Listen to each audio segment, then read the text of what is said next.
Hello, good morning to all of you. आप सभी का स्वागत है अनअकैडमी में। तो चलिए हम स्टार्ट करते हैं। वैसे भी ठंडी तो बढ़ ही गई है ना? तो इस वजह से सब लोग थोड़ा सा ठंडी से बच के भी रहिए।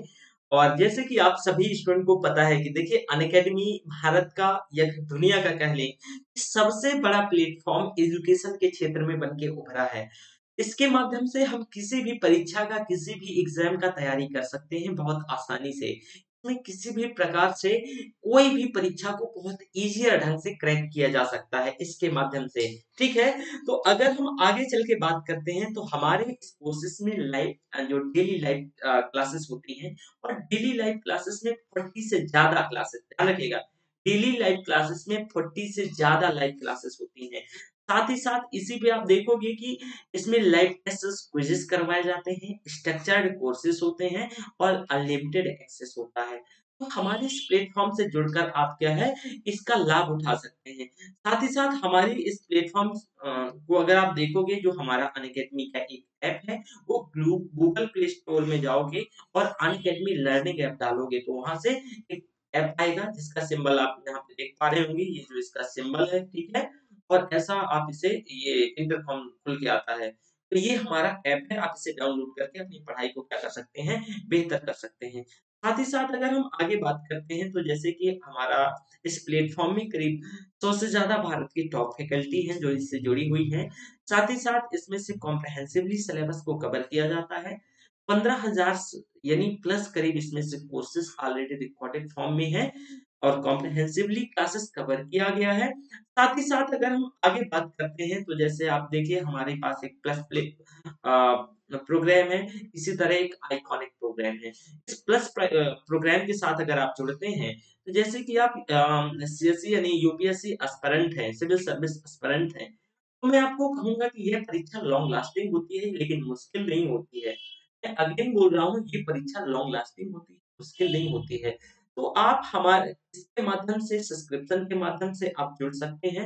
आपको 10% का डिस्काउंट मिलेगा, आप ये देखिए और उनका स्पेशली अगर आप इस मेरे कोर्स से आते हैं, तो आपको स्पेशल ध्यान रखा जाएगा, ठीक है? स्पेशल का मतलब है कि मैं थोड़ी से और ज़्यादा तरजीह दूँगा, आप मुझे किसी भी टाइम अप्रोच कर सकते हैं, ठीक है? देखिए अप्रोच का तो क्या है कि अप्रोच का वैसे कोई माध्यम इसमें अगर बात करें तो अनअकैडमी में आप कभी भी मैसेज और उसके माध्यम से आप किसी भी टाइम अप्रोच कर सकते हैं, तो आपको 10% का डिस्काउंट मिलेगा। अगर ये मेरा कोड यूज़ करते हैं। सच दैट मान लो कि 12 माह की जो फीस है 49,500 है, ये डिस्काउंट के बाद आपको 44,500 पड़ेगी। हमारे इसी प्लेटफ़ॉर्म में live classes, test series, unlimited practice ये सारी चीज़ें प्रोवाइड करवाई जाती हैं। सेम आइकॉनिक का भी वैसी प्लान है और जल्दी इसका रेट हाइक होने वाला है, तो जल्दी से आप आइकॉनिक ये बहुत बेहतर प्लेटफ़ॉर्म बहुत बेहतर प्लान है जो आइकॉनिक का। इसमें आपको स्टडी प्लानर और वीकली स्टडी प्लानर की व्यवस्था करवाई गई है। साथ में किसी भी प्रकार से अगर कोई प्रॉब्लम होता है आंसर राइटिंग प्रैक्टिस मतलब कि आप क्या है कि डायरेक्टली किसी भी जो हमारे एजुकेटर होंगे तो आप एजुकेटर उनसे इंगेज कर सकेंगे ये जो आइकॉनिक का इसमें सब्सक्रिप्शन है तो इसको लेकर के आइकॉनिक के प्लान से आकर के ठीक है। अब देखिए हमारे पास वही ऑप्शनल का जैसे कि मैं हिस्ट्री ऑप्शनल पढ़ाता हूँ जिन बच्चों ने जीएस कर लिया है तो आप क्या कर सकते हैं आप हिस्ट्री के माध्यम से यानी ऑप्शनल के भी माध्यम से हमारे साथ जुड़ सकते हैं उसकी भी अलग से फी है ठीक है। तो चलिए हम स्टार्ट करते हैं जैसे कि मैंने बताया है हमारे पे इसी प्लेटफॉर्म में एक कॉन्टेस्ट फॉर्मेट है उसमें से कुछ कंपटीशन है जैसे कि वो फॉर्मेट कुछ ऐसा होगा 45 मिनट 60 मिनट और 13 कॉम्बैट्स ठीक है। तो ये सारी चीजें आप देखोगे और इससे जुड़ने के बहुत फायदे हैं। साथ ही साथ अगर हम बात करते हैं तो first ranker to third ranker को ये 3 मंथ का सब्सक्रिप्शन दिया जाएगा और अमेज़न गिफ्ट कार्ड ठीक है ना। ये सारी व्यवस्थाएं करी गई हैं। हमारा एक बैच जो है स्टार्ट होने वाला है और आपके परीक्षा के यानी पीटी के एग्जाम के मात्र 6 माह रह गए हैं।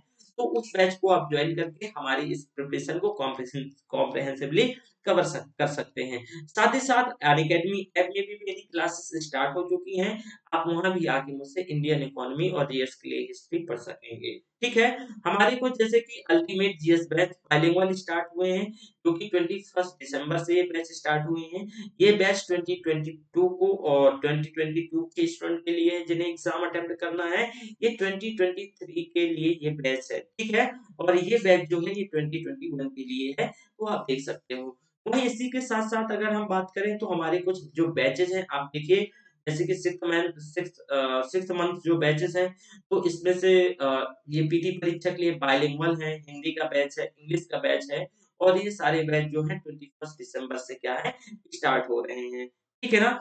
इसके साथ-साथ हम आगे बात करते हैं तो एक जैसे कि मैंने स्टार्टिंग में बताया ही है, जो आइकॉनिक का प्लान हाइक होने वाला है तो आप जल्द से ही सब्सक्राइब कर लीजिए और जो मेरा कोड है देवी वाईटी, मेरा कोड है क्या है? देवी वाईटी, इसको यूज़ करके आप 10% का डिस्काउंट प्राप्त कर सकते हैं, ठीक है? इसमें आपको मैंने बताया है आइकॉनिक और जो आइकॉनिक सब्सक्रिप्शन है, इसके क्या-क्या फ़ायदे हैं? Connect with the personal coach, most important things, ठीक है? साथ में आप देखोगे कि स्टडी प्लानर, है ना? तो स्टडी प्लानर और इसमें से जैसे स्टडी बूस्टर सेशन करवाए जाते हैं, ठीक है? ये सारी चीज़ें हाई इंटेंसिव वर्कशॉप इसमें सारी चीज़ें क्या होगा कि ये आपको करवाया जाता है। तो ये हमारा जो प्लान है ये जल्द ही हाइक होने वाला है, तो आप क्या कर सकते हैं, हमारे साथ जुड़ सकते हैं। ये जैसे कि मैंने बताया हमारी अनअकैडमी का जो ऐप है उसमें क्लासेस स्टार्ट हो चुकी हैं, तो आप वहाँ से देवी सिंह सर्च कर सकते हैं। देवी सिंह सर्च करके देवी सिंह सर्च करके क्लासेस को सर्च करके आप इंडियन इकोनॉमी पढ़ सकते हैं। जल्दी हम वहाँ इंडियन इकोनॉमी के साथ-साथ क्या पढ़ेंगे, हिस्ट्री भी पढ़ेंगे पीटी और मेंस के लिए। हिस्ट्री भी पीटी और मेंस के लिए पढ़ेंगे। ठीक है ना? पीटी और मेंस के लिए पढ़ेंगे। तो चलिए आगे हम बढ़ते हैं। आज का आपको मैंने लास्ट टाइम जो अराधनीस बताया था, मैं एक बार थोड़ा-सा अराधनीस को रिवाइज़ करवा देता हूँ 2 मिनट के अंदर। देखिए जो रीजनल रूरल बैंक है, इनकी स्थापना 2 अक्टूबर 1975 में करी जाती है। इनका उद्देश्य क्या होता है? ग्रामीण क्षेत्र की अर्थव्यवस्था को एम्पावर करना, सशक्त करना। इनकी जो स्थापना है वो 4 राज्यों में 5 स्थानों पे अर्थात यूपी में मुरादाबाद और गोरखपुर में 2 जगह इनकी स्थापना करी जाती है। इनकी स्थापना का जो मुख्य उद्देश्य है आरआरबीस की, वो क्या है ग्रामीण अर्थव्यवस्था को क्या करना सशक्त बनाना। लेकिन आप देखोगे ग्रामीण अर्थव्यवस्था में कुछ समस्याएँ लगातार वो ग्रामीण अर्थव्यवस्था कुछ समस्याओं से जूझ रही है। अगर हम समस्याओं की बात करते हैं तो सबसे बड़ी समस्या वहाँ वो क्या हो जाती है कि जैसे कि ग्रामीण अर्थव्यवस्था टेक्नोलॉजी यानी इनोवेशन से क्या है, इनोवेशन के अभाव टेक्नोलॉजी के अभाव से जूझ रही है। दूसरी सबसे बड़ी व्यवस्था जो समस्या है, जैसे कि आप देखोगे ग्रामीण क्षेत्र में अगर ये बैंक जो आरआरबी से ऋण प्रोवाइड करवाएँगे, तो वो बैंक का जो ऋण है एनपीए हो जाता है, डूब जाता है और ये कहीं न कहीं लाज़मी हो जाता है डूबना क्योंकि हमारे यहाँ की जो एग्रेरियन सोसाइटी है, एग्रेरियन कल्चर है और एग्रेरियन इकोनॉमी है, वो किस पे डिपेंड है? वो पूरे एग्रीकल्चर में और एग्रीकल्चर मानसून पे डिपेंड है। इसी वजह से आपने कई बार सुना होगा कि जो हमारे भारत की कृषि को मानसून का जुआ भी कहा जाता है। जुआ समझते हैं ना? कि जुआ तो क्या है कि आपको अगर लक हुआ तो आप जीत गए, नहीं हुआ तो हार गए, है ना? जो गैम्बलिंग तो जो जुआ भी इसी वजह से भारत में कृषि को एक तरीके से मानसून का गैम्बलिंग कहा गया है। देखिए, इसके चलते क्या होता है कि इस क्षेत्र में ये जो बैंकों की स्थापना करी जाती है, तो इन बैंकों की स्थापना के दौरान आप देखोगे कि एक कुछ समस्याएँ आ जाती हैं, जैसे आपने इस क्षेत्र के लिए ऋण देंगे ये बैंक, तो समस्या क्या है? सबसे बड़ी समस्या और सबसे जो एक तरीके से आप ये कह सकते हो कि इस क्षेत्र का सरकार सोच तो रही है कि सशक्त किया जाए, लेकिन उसके साथ-साथ यहाँ हमें जो कृषक हैं, उनको टेक्नोलॉजी के साथ हमें उनको जो एग्रीरियन नॉलेज प्रोवाइड करवाना होगा ये सारी चीज़ें। आज भी हम प्रिमिटिव टाइप यानी प्रिमिटिव स्टाइल क्या करते हैं एग्रीकल्चर करते हैं। तो हमें बेहतर ढंग से एग्रीकल्चर करना होगा। तो तभी लेकिन क्या हुआ कि लगातार पैसा एनपीए हो रहा था, तो इस पैसे को एनपीए से बचाने के लिए इनका मर्जर स्टार्ट किया गया बैंकों का। क्योंकि आप देखो कि जो सहकारी बैंक है, तो सहकारी बैंकों में जो सहकारी बैंकों की स्थापना थी, तो सहकारी बैंकों की स्थापना के दौरान इसमें से क्या किया गया था कि जैसे कि स्टेट गवर्नमेंट, सेंट्रल गवर्नमेंट और पब्लिक सेक्टर क्षेत्र के बैंक इसमें से क्या होते थे, शामिल होते थे। जो पब्लिक सेक्टर का बैंक होता था, उसका भी हेल्थ प्रभावित होता था, तो मर्जर की प्रक्रिया चालू करी। ठीक है ना? तो हमने यहाँ तक कल देखा था। अब भारत में सहकारी bank, cooperative bank in India पढ़ना है। देखिए, अगर हम भारत में सहकारी बैंकों की बात करते हैं, तो भारत में देखिए वित्तीय समावेशन की सफलता की कहानी में एक इम्पोर्टेंट रोल क्या रहा है, इन सभी बैंकों का रहा है। वित्तीय समावेशन क्या है? ये भारी भरकम वर्ड लग रहा होगा, तो जरा सुन लीजिए। देखिए, मैंने जब बैंकिंग सिस्टम स्टार्ट किया था, तो आपको याद होगा कि बैंकिंग, एक मिनट रुकिएगा, अनअकैडमी से ही कॉल है।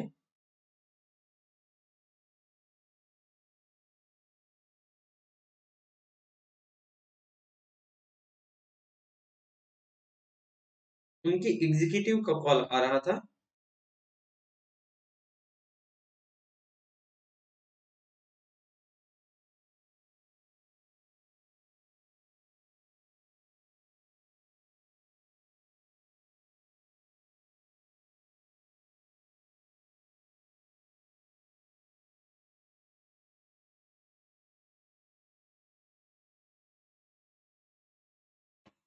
सॉरी, आपको थोड़ा सा वेट करना पड़ा, इसके लिए मैं माफी चाहता हूँ। ठीक है, आगे।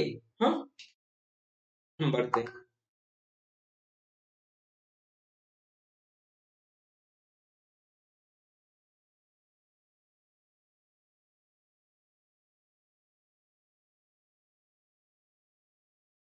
तो हम स्टार्ट करते हैं। हाँ, सॉरी उसके लिए। आपका जो टाइम लॉस हुआ, मैं कोई और कॉल नहीं लेता, लेकिन जो आपकी क्लासेस जो लाइव जाती है, तो उनको लाइव क्या है कि उनके पास कुछ दिशा निर्देश जारी होते हैं कि 7 बजे से पहले उन्हें लाइव करना होता है क्लासेस को। तो उन्हें मैं लिंक सेंड कर रहा था, क्योंकि एक क्लास तो मेरी लाइव जाती है और दूसरी क्लास क्या होती है, वो प्रीमियर होती है। तो चलिए स्टार्ट करते हैं। जैसे कि मैंने बताया, जो कोऑपरेटिव बैंक है, अगर कोऑपरेटिव सहकारी बैंकों की बात करें, तो भारत में जो वित्तीय समावेशन में इनकी बहुत इंपॉर्टेंट भूमिका रही है। ये वित्तीय समावेशन क्या है? सभी ध्यान रखिएगा, वित्तीय समावेशन की अगर हम बात करते हैं, यानी भारत के प्रत्येक व्यक्ति को, भारत के समाज के प्रत्येक व्यक्ति को वित्तीय व्यवस्थाओं से, वित्तीय एक्टिविटीज से, वित्तीय क्रियाविधि से क्या करना, बैंकिंग व्यवस्था से जोड़ना, ये वित्तीय समावेशन का। ठीक है? तो हर एक व्यक्ति को क्या है, बैंकिंग सिस्टम से जोड़ देना, वित्तीय संस्थानों से जोड़ देना, ये वित्तीय समावेशन है। तो मैंने स्टार्टिंग में आपको ध्यान होगा बताया था, जब मैंने पहला लेक्चर इसका लिया था, बैंकिंग सिस्टम का, तो उस टाइम बताया था कि भई क्या होता था, पहले जो निजी क्षेत्र के बैंक ज़्यादा कार्य करते थे। निजी क्षेत्र के बैंक में कुछ समस्याएँ पनप रही थी कि उसमें से पहले तो ये शहर में मात्र थे, तो जो ग्रामीण क्षेत्र में जुड़ नहीं सकते थे, और दूसरे इसमें से फर्जीवाड़ा होने के चांसेस, क्योंकि रेगुलेट नहीं, कोई पर्टिकुलर कोई बॉडी नहीं कर रही थी। ये सारी समस्याएँ देखने को मिली। आप देखोगे कि ग्रामीण भारत को ये जो वित्तीय जो सहकारी बैंक हैं, जो रीजनल रूरल बैंक है, कॉमर्शियल कुछ बैंक हैं, इनने बहुत सशक्त बनाया। और अगर आप देख सकते हो कि जैसे आप देखोगे, जो कोऑपरेटिव बैंक, जो सहकारी बैंकों का उद्देश्य, तो सहकारी बैंकों की संरचना और सहकारी जो बैंकों का, जैसे कि जो बनावट, बनावट का यहाँ मतलब उसके ढांचे से नहीं है, जो इसका स्ट्रक्चर क्रिएट किया गया कि ये काम कैसे करेगा, इसको कैसे कार्य करना चाहिए, उसके बारे में हम डिटेल से बात करेंगे। तो देखिए, इन बैंकों की जो स्थापना है, वो आपसी सहयोग से करी जाती है, आपसी सहयोग का आधार होता है। और आप ये कह सकते हो, इस बैंकों में जो सबसे इम्पोर्टेंट चीज़ क्या होती है कि ये बैंक लोगों को, जो ग्रामीण अर्थव्यवस्था होती है, उसको सशक्त करने के लिए क्या किए जाते हैं, क्रिएट किए जाते हैं। ये उनका ग्रामीण अर्थव्यवस्था को सशक्त करने का उद्देश्य रखते हैं। इनका उद्देश्य कभी लाभ बनाना नहीं रहा है। और ये अनुसूचित बैंक तो है, लेकिन ये वाणिज्यिक बैंक की श्रेणी में नहीं आते हैं। प्रारंभ में अगर हम बात करते हैं, ये जो ये बैंक है, तो इनका संचालन कोई भी ऐसी रेगुलेटरी बॉडी नहीं कर रही थी। लेकिन एक इनमें कुछ समस्याएँ देखने को मिली, कुछ अनियमितताएँ देखने दिखने लगी। तो आप देखोगे कि स्टार्टिंग में क्या होता है, तो सरकार राज्य सरकार के अधीन ये इसे लाया जाता है। इसके बाद जो इनका नियंत्रण आरबीआई में भी लाया जाता है। तो जितनी भी फ़ाइनेंशियल एक्टिविटीज़ हैं, वो आरबीआई कंट्रोल करता है, और जो भी मैनेजमेंट की चीज़ें हैं, वो क्या है, वो कौन करता है? स्टेट गवर्नमेंट कंट्रोल करता है। सहकारी बैंकों को हम मुख्यतः 2 भागों में बाँट सकते हैं, 2 भागों में वर्गीकृत कर सकते हैं। तो ज़रा देख लीजिए सहकारी बैंकों का जो वर्गीकरण है, अगर हम सहकारी बैंकों के वर्गीकरण की बात करते हैं, तो एक जो होता है राज्य सरकारी बैंक, राज्य सहकारी बैंक, राज्य सहकारी बैंक। तो दूसरा क्या होता है? शहरी सहकारी बैंक, शहरी सहकारी बैंक। 2 भागों में बाँटा गया है। हाँ? राज्य सहकारी बैंक, इसको स्टेट कोऑपरेटिव बैंक कहा जाता है, इसको अर्बन कोऑपरेटिव बैंक कहा जाता है। ये जो राज्य सहकारी बैंक है, स्टेट सहकारी बैंक का जो पंजीयन है, इसका ध्यान रखिएगा, इसका पंजीयन स्टेट कोऑपरेटिव सोसाइटी एक्ट के अंतर्गत किया गया है। State state cooperative society act के अंतर्गत,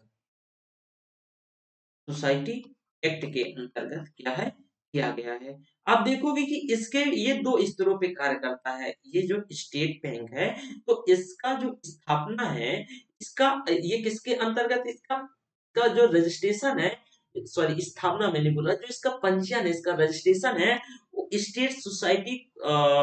स्टेट कोऑपरेटिव सोसाइटी एक्ट के अंतर्गत किया गया है। ये 2 स्तर पे कार्य करता है, क्या है? ये 2 स्तर पे कार्य करता है।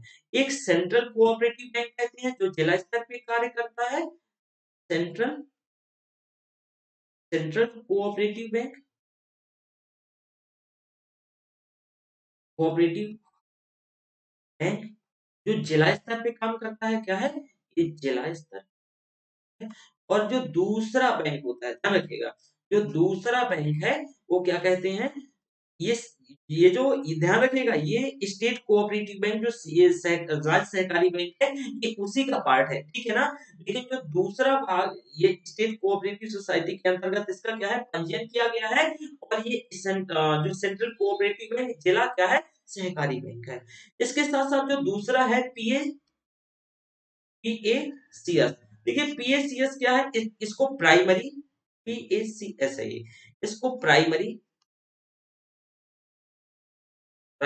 Agriculture agriculture credit credit societies, ठीक है, ये सोसाइटी है। आप देखोगे कि ये ग्रामीण स्तर में कार्य करेगा। ये जिला स्तर में जो सेंट्रल कोऑपरेटिव बैंक है, और ये क्या है, ग्रामीण स्तर में कार्य करेगा। ये जो दूसरा बैंक मैंने पीएससीज बताया, प्राइमरी एग्रीकल्चर क्रेडिट क्या है, सोसाइटीज, तो ये क्या है, ग्रामीण स्तर पे काम करेगा। इससे भिन्न अगर हम बात करते हैं, तो देखिए जो ये स्टेट कोऑपरेटिव बैंक होता है, इसकी जो ब्रांचेस होती हैं, वो स्टेट से बाहर नहीं हो सकती। दोबारा सुनिएगा, यहाँ से टीटी में कई बार क्वेश्चन पूछा जाता है, और मेंस में तो आपको मेंस जब आंसर राइटिंग, वित्तीय समावेशन, ये सारी चीजें, तो इसके आपको जो पॉइंट है डालने होंगे। तो मैंने जैसे कि बताया कि जो स्टेट कोऑपरेटिव बैंक है, ये राज्य के भीतर ही वर्क करेगा, और ये राज्य के बाहर इसकी कोई भी ब्रांच स्थापित नहीं करी जाएगी। लेकिन जो दूसरा अर्बन कोऑपरेटिव बैंक है, ध्यान रखिएगा, मैंने बताया इसमें 2 पार्ट, फिर राज्य के 2 पार्ट होंगे, स्टेट कोऑपरेटिव सोसाइटी एक्ट, वो सेंट्रल कोऑपरेटिव बैंक, और दूसरा पीएसीएस मतलब प्राइमरी इंग्रेडिएंट क्रेडिट सोसाइटीज। जो कि दूसरा मैंने बताया अर्बन सोसाइटी एक्ट, तो urban society urban cooperative bank का जो स्थापना है, जो पंजीयन है, तो इसका रजिस्ट्रेशन मल्टी स्टेट, यानी मल्टी स्टेट से मतलब समझ आता है कि एक से अधिक, तो multi state cooperative society act के अंतर्गत इसका रजिस्ट्रेशन होता है। किसका रजिस्ट्रेशन, आप देख लीजिए, यानी जो अर्बन बैंक है, शहरी शहरी सहकारी शहरी सहकारी बैंक। तो ये बैंक है, ये बैंक का जो पंजीयन है, ये अर्बन कोऑपरेटिव बैंक का जो पंजीयन है, अर्बन कोऑपरेटिव बैंक का जो पंजीयन है, वो multi state cooperative society act के अंतर्गत, यानी इसके अंतर्गत क्या किया जाता है। ठीक है, आप देखोगे कि ये जो शहरी सहकारी बैंक है, ये एक से अधिक राज्यों में क्या है, एक से अधिक राज्यों में इसकी ब्रांचेस जो होती है, इसकी ब्रांचेस एक से दूसरे राज्यों में क्या हो सकती हैं, स्थापित हो सकती हैं। साथ ही साथ इसके अंतर्गत आप देखोगे कि आरबीआई इसको कंट्रोल करती है, इसका जो कंट्रोल होता है वो आरबीआई के पास होता है। और इसमें जब कोई एक व्यक्ति अपना अकाउंट खुलवाता है, खाता खुलवाता है, तो यह बैंक क्या करता है कि एक क्रेडिट कार्ड जारी करता है। तो कोऑपरेटिव बैंक होता है, अगर आप व्यक्ति हैं और आप अपना अकाउंट खुलवाते हैं, ठीक है, तो ये क्रेडिट कार्ड जारी करता है। क्या करता है, क्रेडिट कार्ड जारी करता है। अब इसके माध्यम से, जो क्रेडिट कार्ड के माध्यम से अपने खाते से जो जमा राशि है वो निकाल सकते हैं। अपने खाते में जो जमा राशि है, जमा राशि को क्या कर सकते हैं, निकाल सकते हैं। ठीक है ना? इसके साथ-साथ आप देखोगे कि इसमें जो जमा राशि भी निकाल लोगे और इसका उपयोग कहाँ कर लोगे? आप खरीदारी के ही दौरान कर लोगे। ठीक है? दोनों ही परिस्थितियों में पैसा उसी के अकाउंट से कटेगा, जब अगर वो खरीदारी करता है या फिर क्या करता है, वो जो पैसा जमा है वो अपने क्रेडिट से किसी बैंक से निकालता है। तो दोनों ही परिस्थितियों में पैसा उसी के अकाउंट से कटेगा। ठीक है? ये डेबिट कार्ड होता है। क्या होता है? डेबिट कार्ड होता है। फिर आपको पता होगा कि जो डेबिट कार्ड जारी तो एक बैंक करेगी। आप जिस भी बैंक पे जाइएगा वो बैंक जारी करेगी। लेकिन इस जो डेबिट कार्ड को एक्चुअल में पेमेंट गेटवे कंपनी होती है, तो वो सेवा प्रदान करती है। जैसे कि मैं अभी अच्छा कोई कार्ड नहीं लिए, नहीं मैं दिखाता। आप देखेंगे तो पहले एक कार्ड के ऊपर लिखा रहता है कि पीएनबी का बैंक, एसबीआई का बैंक, यूबीआई का बैंक, लेकिन उसमें लिखा रहता है रुपे, मास्टर कार्ड, वीज़ा, ये सब क्या है? ये पेमेंट गेटवे कंपनी है। ये क्या है? पेमेंट गेटवे कंपनी है। इसमें कंपनी का भी नाम होता है क्रेडिट कार्ड पर, और उसमें क्या होता है, जो ये सेवा प्रदाता कंपनी है उसका भी नाम होता है। ठीक है ना? यहाँ तक आपने देखा। देखिए, इसके साथ-साथ मैं आपको ये बता दूँ कि ये जो निकाय होता है, इस निकाय के अंतर्गत आप क्या कर सकते हैं कि जो बैंक से ऋण प्राप्त करता है, लेकिन इस ऋण को वह ब्याज समेत वापस करेगा, अगर कोई व्यक्ति तो क्रेडिट कार्ड प्राप्त करेगा। तो ये कह सकते हो कि ये क्रेडिट कार्ड दे सकता है, इससे भिन्न ये क्रेडिट कार्ड देगा, लेकिन क्रेडिट कार्ड में अगर आप किसी भी प्रकार से उससे पैसा में खरीदारी करते हो या कुछ भी कहीं यूज़ करते हो, तो ध्यान रखिएगा वो आप पे इंटरेस्ट चार्ज लगाएगा। एक तरीके से आपको ये लोन पे पैसा दिया गया है, क्या है? लोन पे पैसा दिया गया है। अगर आप क्रेडिट कार्ड या फिर क्या है कोई जैसे कि डेबिट कार्ड है, तो इनमें पैसा खरीदारी भी कर सकते हैं और उसका उपयोग किसी भी खरीदारी के साथ-साथ कहीं भी निकाल सकते हैं।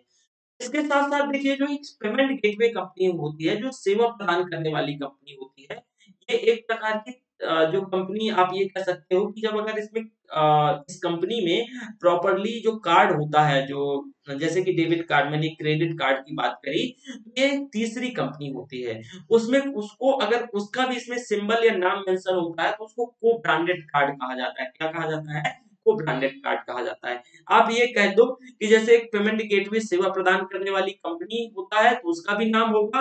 अगर इसी क्रेडिट कार्ड का प्रयोग एक व्यक्ति या निकाय ऋण के लिए करता है, तो उस ऋण को वो क्या करेगा, उस ऋण को हर हाल मतलब उसको ऋण तो देना ही होगा, जो मतलब है मुख्य अमाउंट है यानी मूलधन है, ठीक है? प्रिंसिपल अमाउंट है, तो वो तो देना ही होगा, साथ में उसको इंटरेस्ट भी देना होगा। यदि क्रेडिट कार्ड या फिर किसी भी डेबिट कार्ड में पेमेंट गेटवे सेवा प्रदान करने वाली कंपनी के अलावा कोई तीसरी भी कंपनी का नाम उस पे से उल्लेखित हो या लिखित हो या उसमें अम, लिखा गया हो, तो वो कंपनी सेवा प्रदान करने वाली नहीं बल्कि वो ब्रांडेड कंपनी कहलाएगी। कई बार आप देखते होंगे उस बैंक का नाम लिखा रहता है उस कार्ड में बैंक के नाम के साथ-साथ क्या लिखा होता है, सेवा प्रदान करने वाली कंपनी, जैसे मैंने रुपे, वीज़ा ये सारी चीज़ बताया, और उसमें कभी-कभी तीसरी भी उसका नाम लिखा रहता है। आप देखते होंगे कि यदि कार्ड का प्रयोग आप किसी भी दुकान में खरीदारी के उद्देश्य से करते हैं, तो दुकानदार के हिस्से से एक अमाउंट कट जाता है। ठीक है? दुकानदार के हिस्से से एक अमाउंट कट जाता है। इसी अमाउंट को एमडीआर कहा जाता है। मैं लिख देता हूँ, है ना? जब आप मान लीजिए कई बार आपने देखा होगा और सुना भी होगा, जब आप कहीं जाते हैं, किसी मॉल जाते हैं, मॉल में तो ऐसा नहीं लेकिन किसी छोटी दुकान में जाते हैं और उसके पास तो पॉइंट ऑफ सेल होता है, ठीक है? तो पॉइंट ऑफ सेल पे आप देखोगे कि अगर आप अपना कार्ड क्या करते हैं, स्वाइप करते हैं, उससे पैसा कटवाते हैं, तो लोग प्रेफ़र करते हैं कि भई आप हमें कैश दे दो। क्यों ऐसा बोलते हैं कि हमें कैश दे दो? क्योंकि उसका एमडीआर कटता है, एमडीआर। ये एमडीआर, ये देखिए क्या होता है, कभी 0% 0.1% ये फ्लक्चुएट करता रहता है। ये एमडीआर क्या होता है, इसको मर्चेंट डिस्काउंट रेट कहते हैं। एमडीआर को मर्चेंट डिस्काउंट रेट कहा जाता है। देखिए अगर हम एमडीआर की बात करते हैं, ये मर्चेंट डिस्काउंट रेट क्या होता है, जब मान लीजिए कि आप हैं ए हैं और आप किसी बी की शॉप में गए, तो बी से आपने ₹100 पे किया कार्ड से और बी के अकाउंट से क्या ₹1 कट गया। तो ये जो है ₹1, ये जो पेमेंट गेटवे कंपनी और वो बैंक है, तो वो चार्ज क्या कर लेती है, चार्ज काट लेती है या कट जाता है। तो वो पैसा जो कट जाता है, वो किसके अमाउंट अकाउंट से कटता है, वो उसके किसके हिस्से से कटता है, वो जो दुकानदार के हिस्से से, उस व्यक्ति के हिस्से से। इसी को मर्चेंट डिस्काउंट रेट कहते हैं। क्या कहते हैं? मर्चेंट डिस्काउंट रेट कहते हैं, ध्यान रखिएगा। ठीक है? साथ ही साथ एक दूसरी इसमें से मैं चीज़ बताने वाला हूँ कि जैसे राज्य सहकारी बैंक और जो शहरी सहकारी बैंक है, यानी स्टेट कोऑपरेटिव बैंक और सॉरी अर्बन कोऑपरेटिव बैंक, ये दोनों जो किसान क्रेडिट कार्ड है केसीसी जारी कर सकते हैं और दोनों ही डेबिट कार्ड जारी कर सकते हैं। तो दोनों केसीसी भी जारी कर सकते हैं और दोनों डेबिट कार्ड जारी कर सकते हैं। लेकिन राज्य सहकारी बैंक सामान्य क्रेडिट कार्ड और जो को ब्रांडेड कार्ड होता है उसको वो वैसा जारी नहीं कर पाएगा, बल्कि ये जो सामान्य क्रेडिट कार्ड है उसको ही जारी कर पाएगा। लेकिन जो शहरी जो अर्बन कोऑपरेटिव बैंक है, ये सामान्य क्रेडिट कार्ड भी जारी करेगा और को ब्रांडेड कार्ड क्या है उसको भी जारी अच्छा, इसको को ब्रांडेड कार्ड को इसने ये नहीं जारी करेगा। को ब्रांडेड कार्ड आप देखोगे कि न सहकारी स्टेट कोऑपरेटिव जारी करेगा, न ही अर्बन कोऑपरेटिव को ब्रांडेड कार्ड को जारी करेगा। ठीक है? क्योंकि इसमें आप देखोगे जो को ब्रांडेड कार्ड जो थर्ड कंपनी होती है, तो मैंने ज्यादातर देखा है और इसमें कई बार क्या होते हैं, इसमें चीजें बदलती रहती हैं। ठीक है? तो जो अभी लेटेस्ट में खबर है, तो एक क्रेडिट कार्ड जारी कर सकते हैं, केसीसी भी जारी कर सकते हैं, लेकिन ये जो को ब्रांडेड क्रेडिट कार्ड है, तो तीसरी एक कंपनी आती है, उसका जो नाम दर्ज होता है, तो उसको को ब्रांडेड क्रेडिट कार्ड कहते हैं, तो वो भी नहीं जारी कर सकते। साथ ही शहरी सहकारी में इसमें को ब्रांडेड क्रेडिट कार्ड जारी नहीं कर सकते हैं। ठीक है? तो ये हमारी जो कोऑपरेटिव्स बैंक है, कोऑपरेटिव्स बैंक के बारे में ये जानकारियाँ नहीं है। एक टर्म्स आता है बिलफुल डिफाल्टर। ये बिलफुल डिफाल्टर क्या है? ज़रा इस पे नज़र डालिएगा। देखिए अगर हम बिलफुल डिफाल्टर की बात करते हैं, तो यदि एक ऋणी ऋण लेकर संसाधनों के होने के बावजूद भी क्या कर जाए, वो ऋण को जानबूझकर वापस ना करे। ध्यान रखिएगा, एक ऋणी अगर वो ऋण लेकर संसाधन उसके हैं पास में, लेकिन संसाधनों के होने के बावजूद भी क्या करे, ऋण को वापस ना करे। ठीक है? जानबूझकर उस ऋण को दबा जाए या एनपीए कर दे। ऐसे व्यक्ति को ध्यान रखिएगा, जानबूझकर अगर वो व्यक्ति वापस नहीं पैसा कर रहा है, उसके पास एसेट्स है, परिसंपत्ति है, वैसे व्यक्ति को बिल्कुल डिफाल्टर कहा जाएगा। क्या कहा जाएगा? वैसे व्यक्ति को बिल्कुल डिफाल्टर कहा जाएगा। मान लीजिए कि यदि संसाधन उपस्थित हैं और वो संसाधनों को कहीं दूसरी जगह ट्रांसफर कर दे, तो देखोगे कि ऋणी इसके पश्चात जो संसाधन दिखाएगा, तो इसमें अगर वो वापस कर सकता है, देखिए क्योंकि ऑब्वियस है, जिस बैंक का पैसा जाएगा तो वो अपने वॉलंटियर से भेजेंगे, ठीक है? तो अगर वो वापस कर देता है तो वेल एंड गुड, अगर वो वापस करने में असमर्थ होता है तो ऐसी स्थिति में क्या है, उसको बिल्कुल डिफाल्टर फिर घोषित करना चाहिए, बिल्कुल डिफाल्टर घोषित करना, क्योंकि उसके पास संपत्ति है, उसने कहा किसी और को ट्रांसफर कर दिया है, ठीक है ना? यदि किसी संपत्ति को मान लो गिरवी रखकर क्या करता है, वो ऋण लेता है और बैंक की जानकारी के बिना संपत्ति को बेच दे, या फिर उसको क्या कर दे, ट्रांसफर कर दे, तब भी ये दशा क्या कहलाएगी, बिल्कुल डिफाल्टर की कहलाएगी, क्योंकि अब देखिएगा कि उसके पास देने की क्षमता थी, समर्थता थी, लेकिन उसने नहीं दिया। तो इस स्थिति में आप देखोगे कि उसको बिल्कुल डिफाल्टर की ही दशा में रखा जाएगा। कोई भी व्यक्ति हो, उसके पास संसाधन हो और वह संसाधनों को किसी भी माध्यम में स्थानांतरित कर दे, अर्थात छुपा दे, उस व्यक्ति को बिल्कुल डिफाल्टर कहा जाएगा। क्या कहा जाएगा? बिल्कुल, उसने जानबूझकर डिफ़ॉल्ट किया है। क्या किया है? जानबूझकर डिफ़ॉल्ट किया है। देखिए, ये स्थिति है एक तरीके से क्रिमिनल होती है, आपराधिक स्थिति मानी जाती है, आपराधिक माना जाएगा और इसमें प्रॉपर सज़ा का भी प्रावधान होता है। पहले तो जो रूल्स एंड रेगुलेशन क्या थे, बहुत बेहतर नहीं थे, आपने देखा होगा, तो बहुत सारी चीज़ें ऐसी घटनाएँ देखने को मिलती हैं। लेकिन आजकल जो है, तो वो देखने को मिलती हैं, लेकिन आजकल कहीं न कहीं हमारे रूल्स एंड रेगुलेशन में ब्रीच करके नहीं, बल्कि एक तरीके से जुगाड़ लगा के, जुगाड़ आप तो जानते हैं, मेहुल चोकसी, नीरव मोदी ऐसे लोगों का लगता है ना? तो कहीं न कहीं इसमें फॉल्ट क्रिएट करके ये लोग ऐसा कर जाते हैं। ये सभी बिल्कुल डिफ़ॉल्टर तो हैं भई, इनके पास संपत्ति है लेकिन ये नहीं देना चाहते हैं, पैसा बैंकों का खा गए हैं, है ना? वही बिल्कुल डिफ़ॉल्टर है। जानबूझकर क्या है, जानबूझकर अपनी इच्छा से पैसा मतलब समर्थता तो है, लेकिन वो कहीं दूसरी जगह अपने संसाधनों को ट्रांसफर कर दिया। ठीक है ना? तो ये सारी चीज़ें क्या है कि आपने देखा कोऑपरेटिव बैंक के अंतर्गत, कोऑपरेटिव बैंक में इतना काफ़ी है, अगर कोऑपरेटिव बैंक में किसी भी प्रकार से अगर कोई डाउट होता है, तो आप कमेंट बॉक्स में कमेंट करके पूछ लीजिए। अगर कोई डाउट नहीं है, तो हम बिल्कुल डिफ़ॉल्टर के बाद क्या है कि आज का क्लास में हम प्रायोरिटी सेक्टर लर्निंग सर्टिफिकेट देख लेते हैं और एक 1-2 टर्मिनोलॉजी और देख लेंगे, जो छोटा-छोटा सब हेडिंग होगा। ठीक है ना? उसके साथ-साथ मैं और आपको कुछ बता दूँगा, जैसे कि गैर बैंकिंग जो नॉन फाइनेंशियल इंस्टीट्यूशन क्या होते हैं, गैर बैंकिंग संस्थान क्या होते हैं, उसके भी बारे में हम देख लेंगे। ठीक है ना? चलिए देखिए, priority sector learning landing certificate क्या है, पहले ये जान लीजिए। प्रायोरिटी सेक्टर क्या होता है, उससे पहले मुझे ये बताना चाहिए, तब आपको प्रायोरिटी सेक्टर लैंडिंग सर्टिफिकेट आएगा। देखिए, अगर हम प्रायोरिटी सेक्टर की बात करते हैं, तो ये 4 प्रारूपों में क्या होती है, जारी होते हैं। प्रायोरिटी सेक्टर 4 प्रारूपों में होते हैं। जैसे कृषि या उससे संबंधित क्षेत्र, दोबारा सुनिएगा, जो प्रायोरिटी सेक्टर होता है, मुख्यतः ये 4-5 प्रारूपों में बाँटा जाता है। कृषि या उससे संबंधित क्षेत्र, कृषि से संबंधित या लघु किसान, ठीक है? लघु किसानों के लिए, ठीक है? तो ये जो लघु किसान, ये सभी किसमें प्राथमिकता वाले क्षेत्र में आते हैं। इसके साथ-साथ जो छोटे-छोटे यानी एमएसएमई होते हैं, जो सूक्ष्म औद्योगिक इकाई होती है, उनसे जो संबंधित क्षेत्र होता है, ये सभी क्या है, प्रायोरिटी सेक्टर में आता है।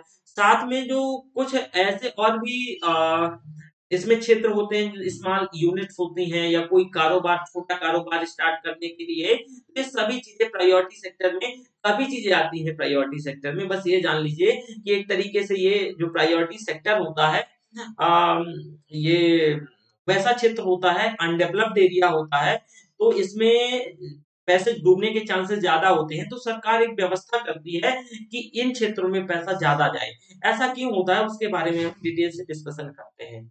देखिए, प्राथमिकता वाले क्षेत्रों में जो ऋण दिया जाता है, तो देखोगे कि इसको आकर्षक बनाने के लिए कुछ व्यवस्था सरकार करती है। क्यों करती है? आरबीआई, सॉरी, सरकार नहीं, आरबीआई कुछ व्यवस्था करती है। क्यों करती है? व्यवस्था करने की क्यों ज़रूरत पड़ी? तो बहुत सिंपल है, देखिए, प्रायोरिटी सेक्टर जैसे कृषि से संबंधित क्षेत्र और जैसे माइनिंग, पशुपालन, छोटी-छोटी इंडस्ट्रियल यूनिट्स, एमएसएमई, इनकी कुछ लिमिटेशंस हैं, इनकी कुछ क्या है, सीमाएँ हैं। सीमाएँ क्या हैं कि इस क्षेत्र में पैसा डूबने के चांसेस ज़्यादा होते हैं। तो बैंक या कोई वित्तीय संस्थान कोशिश करेगा कि इस क्षेत्र में मुझे पैसा ना देना पड़े। तो जब ये कोशिश करते हैं कि इस क्षेत्र में पैसा ना देना पड़े और किसी भी देश की जो आर्थिक विकास है और आर्थिक समृद्धि है, वो आप देखोगे कि किसी एक क्षेत्र के बढ़ने से बस नहीं हो सकती है। तो अगर हमें इकोनॉमिक ग्रोथ और इकोनॉमिक डेवलपमेंट अर्थात हमें 5 ट्रिलियन इकोनॉमी की जरूरत है, तो आप देखोगे कि 5 ट्रिलियन इकोनॉमी के साथ-साथ हमें कुछ चीज़ों का क्या करना होता है, जैसे कि हमारी इकोनॉमी में 4 तीनों सेक्टर खासकर प्राइमरी सेक्टर, सेकेंडरी सेक्टर और टर्शरी सेक्टर का सभी का हिस्सेदारी होनी चाहिए। तो जो प्रायोरिटी सेक्टर होता है कृषि या उससे संबंधित या एमएसएमई, तो यहाँ बैंक ऋण देने से, लोन देने से कतराते हैं। उसकी वजह ये हो जाती है कि इस क्षेत्रों में पैसा डूबने के चांसेस ज़्यादा होते हैं। क्यों पैसा डूबने के चांसेस ज़्यादा होते हैं? आपने कई बार यहाँ देखा होगा कि यहाँ ऐसी जैसे कि नवाचार की समस्या देखने को मिलती है। अगर हम एग्रेरियन सोसाइटी में बात करें, वहाँ इलिटरेसी रेट ज़्यादा होती है। तो ये सारी चीज़ों के चलते वो लोग इसका सही से मैनेजमेंट नहीं कर पाते हैं। जब आप देखोगे सही से मैनेजमेंट नहीं कर पाते हैं, तो पैसा यहाँ ज़्यादा डूब सकता है। तो बैंक को अगर उनकी इच्छा पे छोड़ दिया जाए, तो बैंक यहाँ इन लोगों मतलब इस क्षेत्र में ऋण देना क्या करेंगे, प्रेफ़र नहीं करेंगे। तो इनके लिए ताकि इस क्षेत्र में जो ऋण देने के लिए आकर्षक बनाया जाए, तो बैंक उसके लिए क्या सॉरी आरबीआई उसके लिए क्या करती है, कुछ व्यवस्थाएँ जारी करती है। जैसे कि प्रायोरिटी सेक्टर लेंडिंग सर्टिफिकेट क्या है? प्रायोरिटी सेक्टर लेंडिंग सर्टिफिकेट जारी करती है। ये क्या होता है? ये ठीक वैसे ही होता है कि अगर मान लो जैसे कि बस एक उदाहरण है, ध्यान रखिएगा। अगर मैं उदाहरण से बताऊँ कि अगर कोई कहे कि देखो ये खाई है और इस खाई में आपको क्या करना है कि कूदना है। उसे पता है कि खाई में अगर कूदेंगे तो गिरने के बाद चोटिल होने के चांसेस ज़्यादा हैं। लेकिन अगर ये भी कह दिया जाए कि जो व्यक्ति खाई में ज़्यादा बार कूदेगा और जो व्यक्ति नहीं कूदेगा, तो अगर जो इसमें से जो चोटिल होगा या फिर उसका सारा रिकवरी सारी चीज़ जो नहीं कूदेगा वो करेगा किसी भी माध्यम से और उसको प्रोत्साहित भी करने की बात करी जाए, तो ठीक वैसा ही है, ठीक है? अब मैं इसका सिंपल और साधारण उदाहरण दिया हूँ। देखिएगा इसका मतलब यहाँ मैंने जो उदाहरण से समझाया, देखिए क्या होता है कि जो बैंक इस क्षेत्र में ऋण देने से कतराते हैं, तो वो बैंक उस क्षेत्र में ऋण दें, उनके लिए एक सर्टिफिकेट जारी किया जाता है। जो बैंक इस क्षेत्र में ज़्यादा ऋण देंगे और जो बैंक इस क्षेत्र में ऋण नहीं दे पाएँगे, ठीक है? तो जो नहीं ऋण दे पाएँगे इस क्षेत्र में, उनको पेनाल्टी लगाएगी आरबीआई और भारी मात्रा में पेनाल्टी लगाएगी। कितने? भारी मात्रा में पेनाल्टी लगाएगी। आप देखोगे जब भारी मात्रा में पेनाल्टी लगाई जाएगी, पेनाल्टी की बात करी जाएगी, तो ये जो लोग हैं, ये भी वहाँ ऋण देने की यानी ये जो बैंक है, ये वहाँ आकर्षित होंगे, खुद ऋण देंगे क्योंकि पेनाल्टी से बचेंगे। तो जो बैंकों ने ज़्यादा ऋण इस क्षेत्र में दे दिया है, एक रेंज तय की जाएगी। उस रेंज से जो ज़्यादा पैसा दे दिया है जिन बैंकों ने इस क्षेत्र में, उसमें क्या किया जाएगा कि उन बैंकों को प्रोत्साहन करने के लिए कुछ आर्थिक क्या दिया जाएगा, एज दिया जाएगा। आर्थिक एज डायरेक्टली नहीं होगी, वो बैंक देंगे एक तरीके से वो जिनने इस क्षेत्र में क्या दिया है, पैसा नहीं दिया है। तो एक सर्टिफिकेट जारी करेंगे जिन बैंकों ने ज़्यादा पैसा दिया है। जिन बैंकों ने ज़्यादा पैसा दिया है, वो एक क्या करेंगे, सर्टिफिकेट जारी करेंगे, ठीक है ना? तो वह जो सर्टिफिकेट होगा आप देखोगे, उस सर्टिफिकेट में एक मूल्य मुद्रित होगा कि चलो आपने मान लो कि इस कोई प्राइमरी सेक्टर था, प्रायोरिटी सेक्टर था, उसमें ₹40 देना था और किसी बैंक ने 50 रुपया दे दिया। ठीक है, ₹10 इसका ज़्यादा है और इसको भी 40 देना था लेकिन इस बैंक ये ए है और बैंक बी है। इस बैंक बी ने 40 देना था इसको लेकिन 30 दे पाया तो इसके पास इसने ₹10 का क्या करेगा ये सर्टिफिकेट जारी करेगा क्योंकि इसको भी तो जैसा ही देना था ना। तो ये जो सर्टिफिकेट होगा वो क्या करेगा अब 10 का नहीं देगा, वो पागल थोड़ी ना है, ठीक है? यही सर्टिफिकेट क्या है वो ₹15 में बेच सकता है, ₹12 में बेच सकता है, ₹11 में बेच सकता है। ये बार्गेनिंग इसकी प्रॉपर होगी। अब इन बैंकों को डर है कि अगर ये बैंक नहीं ये ऋण नहीं दे पाए हैं तो इस सर्टिफिकेट को क्या करें खरीदें तो इनकी मजबूरी है इन लोगों को ₹15 ₹12 ₹11 देना नहीं तो आरबीआई क्या करेगी इनको पेनाल्टी लगा देगी ठीक है ये प्रायोरिटी सेक्टर लेंडिंग सर्टिफिकेट है अब इसको थोड़ी से लिखने की भाषा में सुनिएगा देखिए मैंने प्रायोरिटी सेक्टर लैंडिंग सर्टिफिकेट के अंतर्गत ये इसको इस क्षेत्र में ऋण देने के लिए आकर्षक बनाया गया। रघुराम राजन के नेतृत्व में जो हमारे गवर्नर हुआ करते थे, तो उनके नेतृत्व में एक समिति का गठन किया गया। आरबीआई ने एक समिति बनाई और इस समिति का जो नाम है वो financial sector reform 100 small steps रखा गया। क्या रखा गया? Financial sector reform, financial sector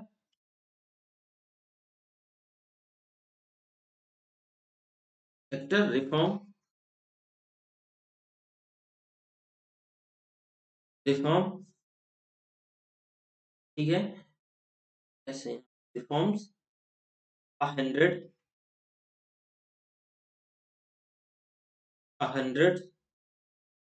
small small steps, ठीक है, इसको क्या किया गया? ये नाम दिया गया। ठीक है, तो यानी प्राथमिकता क्षेत्र में जो ऋण दिया जाएगा, प्राथमिकता वाले क्षेत्र में दिया जाने वाला ऋण को बैंक के लिए लाभकारी बनाने का क्या किया? उद्देश्य रखा गया। अब इस समिति के अंतर्गत प्रायोरिटी सेक्टर लैंडिंग सर्टिफिकेट की अवधारणा कॉन्सेप्ट प्रस्तुत किया गया। प्रायोरिटी सेक्टर लैंडिंग सर्टिफिकेट की बात करें तो अप्रैल 2015 में इस व्यवस्था को लागू किया जाता है। इसके अंतर्गत वे बैंकों को प्राथमिकता वाले क्षेत्र में ऋण प्रदान किया जाएगा। आप देखोगे जिसमें से एक ये जो पूरा सिस्टम होगा, तो ऋण प्रदान करने के जो लक्ष्य को पार कर जाएंगे, जैसे बैंक जो मैंने बताया, ये वैसे बैंक होंगे जो ज्यादा ऋण प्रायोरिटी सेक्टर में दे दिए होंगे। तो वो बैंक दूसरे बैंकों को जो ज्यादा ऋण नहीं दे पाए होंगे या वो अपनी देनदारी से चूक गए होंगे, तो उनको क्या कर देगा? वो बैंक एक सर्टिफिकेट जारी करेगा। उनको क्या करेगा? वो बैंक एक सर्टिफिकेट जारी करेगा। तो वो जो आप देख रहे हैं वो सर्टिफिकेट है, वो उसके लिखित वैल्यू से क्या होगा? वो सर्टिफिकेट उससे उच्च दर पे होगा। ठीक है, तो सर्टिफिकेट का जो कुल ये अधिशेष के बराबर होगी, और इसे कम से कम अगर मिनिमम बात करें तो 25 लाख का सर्टिफिकेट जारी किया जाएगा। ठीक है, जो ये सर्टिफिकेट को अगर वो बैंक जारी करते हैं, तो जारी किए गए सर्टिफिकेट का जो कुल मूल्य होगा वो अधिशेष के बराबर होगा। अधिशेष जो उसने क्या किया है? उस पे सरप्लस किया है। ठीक है, जो पैसा ज्यादा दिया है, और वो 25 लाख मतलब उसमें से जो 25 लाख का गुणक है, मिनिमम 25 लाख का सर्टिफिकेट क्या है? जारी किया जाएगा। इसके ऊपर 25 लाख के मल्टीपल्स में यानी इसके गुणज में इस सर्टिफिकेट को जारी किया जाएगा। आप इसके साथ साथ देखोगे कि ये वह बैंक जो लक्ष्य पूरा नहीं कर पाए हैं उसे खरीदेंगे, क्योंकि उन्हें पेनाल्टी से बचना है।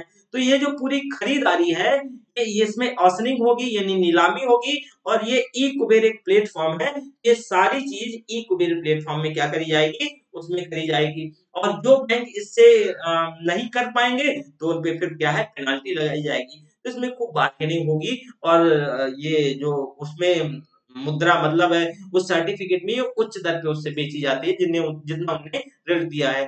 मैंने बताया जो इन क्षेत्रों में जो सर्टिफिकेट 4 प्रारूपों में जारी होंगे, जैसे कि कृषि से संबंधित क्षेत्र, छोटे-छोटे एमएसएमई हो गया, उसके साथ-साथ औद्योगिक इकाई हो गई, ये सारी चीजें इसमें क्या होता है? जारी करी जाती हैं। ठीक है ना?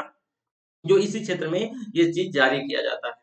अब अनुसूचित बैंक, फिर अनुसूचित बैंकों के अंतर्गत आपने ये सारी चीजें देखी। लास्ट में मैं आपको क्या करवा देता हूँ, आज रिवीजन करवा देता हूँ। मैंने आज माइक यूज कर लिया है, तो आवाज भी आपको सही आ रही होगी, है ना? तो आवाज में आपको किसी प्रकार से कोई प्रॉब्लम नहीं होगा। और कल हम क्या करेंगे, इसके आगे क्या कर लेंगे, हम बात कर लेंगे। ठीक है ना? जैसे कि हमारा ऐप में भी क्लास चल रहा है, 2 बजे क्लास ऐप में होता है, तो आप सब लोग ऐप में भी क्लास को क्या कर लिया करिए, ज्वाइन कर लिया करिए। ठीक है? चलिए मैं थोड़ा-सा आपको यहाँ लिख के भी, जैसे कि भारत में जो बैंकिंग की संरचना है,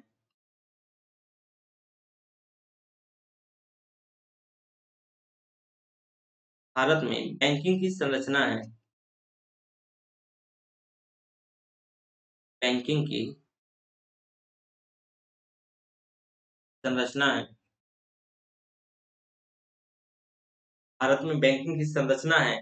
अगर हम बैंकिंग की संरचना के बारे में बात करते हैं, तो मैंने स्टार्टिंग में जितने भी क्या है शेड्यूल बैंक और क्या है उस सारे यानी जो आरआरबीज हैं और कोऑपरेटिव उनके बैंक के बारे में बात कर ली थी। अब गैर बैंकिंग वित्तीय संस्थानों के बारे में थोड़ा-सा देख लो। ठीक है? गैर बैंकिंग वित्तीय संस्थान। एक मिनट, हाँ, लिखने में थोड़ा-सा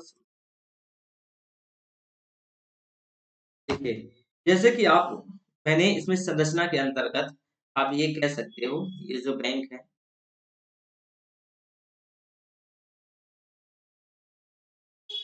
शेड्यूल बैंक यानी अनुसूचित और यानी कॉमर्शियल बैंक, शेड्यूल बैंक और कॉमर्शियल बैंक मैंने बता दिया था। अनुसूचित सहकारी बैंक बता दिया है, यानी सहकारी bank, cooperative bank. Akhil Bharatiya bank भी बताना है, अखिल भारतीय जो बैंक नहीं, सॉरी, अखिल भारतीय वित्तीय संस्थान है,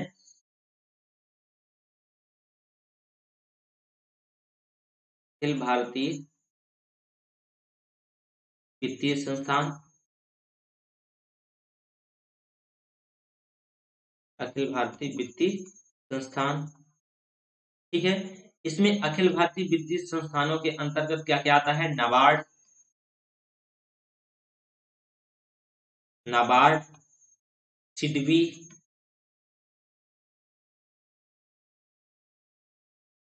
SIDBI, Exim bank, Exim bank, Exim bank, Exim bank के साथ आईडीबीआई, आईडीबीआई, आईडीबीआई, ये सभी अखिल भारतीय वित्तीय संस्थान है, ध्यान रखिएगा। ठीक है, ये क्या करेंगे, ये बैंकों को या उससे संबंधित किसी क्षेत्र से संबंधित, ये उनको, इनके भी बारे में हम डिटेल से बात करेंगे, ये उनको देंगे। ठीक है ना? तो आपने यहाँ तक ये सारी चीजों को देखा। अगर किसी भी प्रकार से कोई डाउट है तो आप पूछ लो, अगर कोई डाउट नहीं है तो हम क्या है, कल के लेक्चर में सारी चीजों को देखेंगे। क्योंकि आज इतना ही रखते हैं, मेरा थोड़ा सा आज काफी गला खराब है, इसी वजह से मैंने आज चार, सॉरी, आज यानी वीडियो रिकॉर्ड कर रहा हूँ तो ये कल पहुंचेगा। मतलब मैंने जब रिकॉर्ड कर रहा हूँ आज, तो ये मैंने आज 4 बजे की क्लास जो लाइव जाती है तब नहीं ली, थोड़ा सा तबीयत खराब है, इस वजह से उतनी एनर्जी के साथ नहीं पढ़ाया जितना मैं हमेशा जितनी एनर्जी के साथ पढ़ाता हूँ। लेकिन आज आवाज सही हो गई होगी, क्योंकि डेली की अपेक्षा मैंने आज माइक यूज कर लिया है। तो आज इतना ही रखते हैं, उम्मीद करता हूँ सभी स्टूडेंट को यहाँ तक समझ आ गया होगा। इनके भी बारे में मैं डिटेल से बता दूंगा, ठीक है। और अगला, आज हम कोऑपरेटिव बैंक पढ़ लिए हैं, इससे संबंधित जो भी चीजें हैं, तो अपना अपना ध्यान रखिएगा, फिर मिलते हैं, ठीक है। Thank you very much.